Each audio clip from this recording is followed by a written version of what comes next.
Ashamaa harka fuunee kabajamtootaa fi hordoftoota chaanaala Dr. Firaa'ol akkam jirtan bakkuma jirtanitti nageenyaa fi fayyaan isin bira haa jiraatu jecha hardhas piroograama biraatiin deebi'ee jira.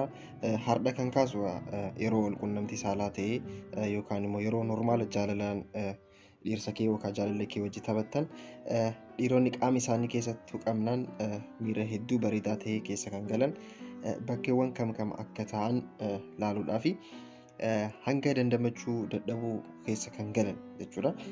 Wantoota kanneen beekuun maybe dhiirsi yookaan immoo jaalalleen keessan yeroo wal quunnamtii xiqqoo yookaan fedhiin qaban yookaan immoo dadhabbii itti mul'annaan jechuudha. Bakkeewwan kanneen tuttuquudhaan miira wal quunnamtiif qophaa'uu ni taasisa. Akka miira wal quunnamtiidhaaf qophaa'uu ni taasisa.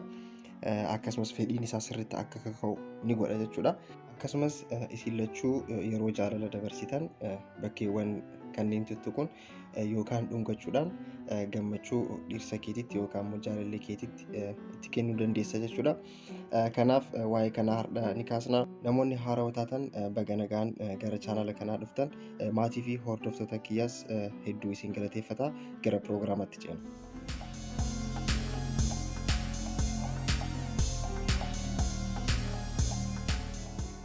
Dhiironni akkuma beekamu bakkeewwan 14 yookaan 15 ol kan ta'an ni jirani yoo tuqaman miira wal quunnamtii kan uuman jechuudha. Guutuu isaa osoo hin taane mee hammatee haa kaasnu. Bakkeewwan kunniin fuulduraanis duubaanis waan jiraniif kan fuula duraa haa kaasnu. Kan dura kan laallu naannoo rifeensa mataa isaaniiti. Kan fuuldura mataa rifeensa jalqabaa jiru jechuudha.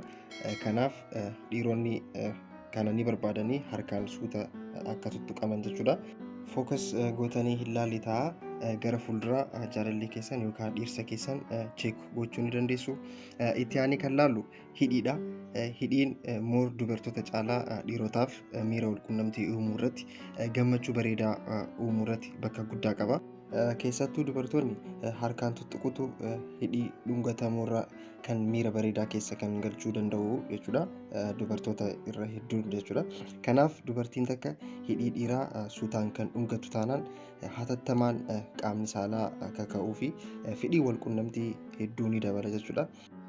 Kan biraa naannoo garaa harkaan tuttuquun miira bareedaa keessa ni galcha dhiira jechuudha. Kanaan wal qabatee naannoo sapheen guddatus bakka san tuttuquun miira gaarii uumaa dhiiraaf.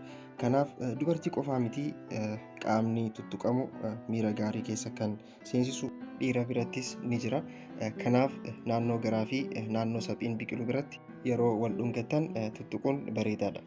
Ammas waan hunda caalaa hedduu seensitiivii fi aktiif kan ta'e qaama saalaa dhiiraati. Akkuma beekamu qaamni saalaa kan dhiiraa hedduu seensitiividha. Akkasumas nervii endingiin qaama saalaa kan dhiiraa gara jalaanii. Kanaaf qaama saalaa isaa tuttuquun ispeeshaalii harka dubartiitiin waan ta'eef miira hammana hin jedhamne yookaan immoo gammachuu hin eegne keessa ni gala jechuudha dhiirri. Kana wajjin wal qabatee hagas mara osoo hin taane aktiivis ta'uu baatu killeewwan jalatti argaman suutaan hedduu suutaan jechuudha tuttuquun bareedaadha. Kan biraa duubaan kan ispaatii dhiiraati. Ispaatiiwwan kunniin erogenous zone jechuudhaan kan beekamanidha.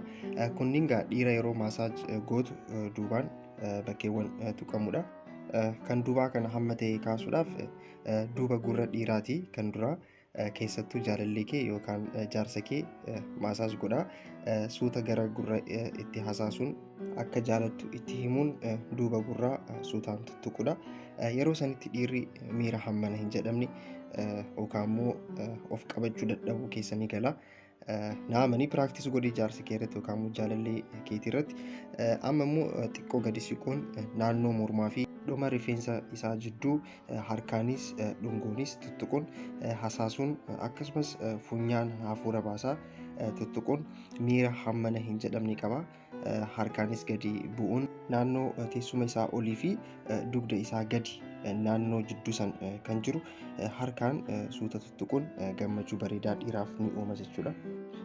Kan biraa harka isaatii yeroo wal dhungattan tuttuquun san boodas dhungachuun miira gaarii uumaa. Quba isaa harka jidduu isaa jechuudha. San booda jaalalleen kee yookaan dhirsi kee bakki siif qabu hedduu dabalaatiin deema. Kan biraa jidduu luka isaati. Kan gadi osoo hin taane kan naannoo qaama saalaa isaa gadi xiqqooma siqee jechuudha. Yeroo hojjeteettan yeroo fiilmii ilaaltan ta'uu danda'a, waan biraas ta'uu danda'a. Harkaan tuttuquun miira gaarii nu uumaa dhiiraaf. Kanaaf dubartoonni wantoota asii ol kaasne hojiirra oolchuun jiruu wal quunnamtii saalaa fi jiruu jaalalaa keessan bareedaa fi gammachuun kan guutame ta'a jechuudha. Akka irraa barattan abdiin qabaa. Jaalallee keessan yookaan dhirsa keessan akka gammachiistan jiruu keessanis akka bareechitan abdiin qabaa. Egaa piroogiraamni har'aa kana fakkaataa. Hedduu irraa barattan jedhee yaada. Piroogiraama biraatiin walitti dhufna. Egaa piroogiraamni kunis yoo isinitti tole laayik gochuu, sheer gochuu hin dagatinaa. Namoonni haarawaa taatan keessattuu jaarsaaf jaartiin yookaan jaalallee qabdan gaafiiwwan jaalalaa fi walquunnamtii saalaa wajjin wal qabatan chaanala kanarraa ni argattu. Kanaaf sabskiraayib gochuun maatii tahaa. Waan nu hojii turtaniif hedduu takka galatoomaa. Piroogiraama biraatiin walitti dhufnaa. Nagaatti.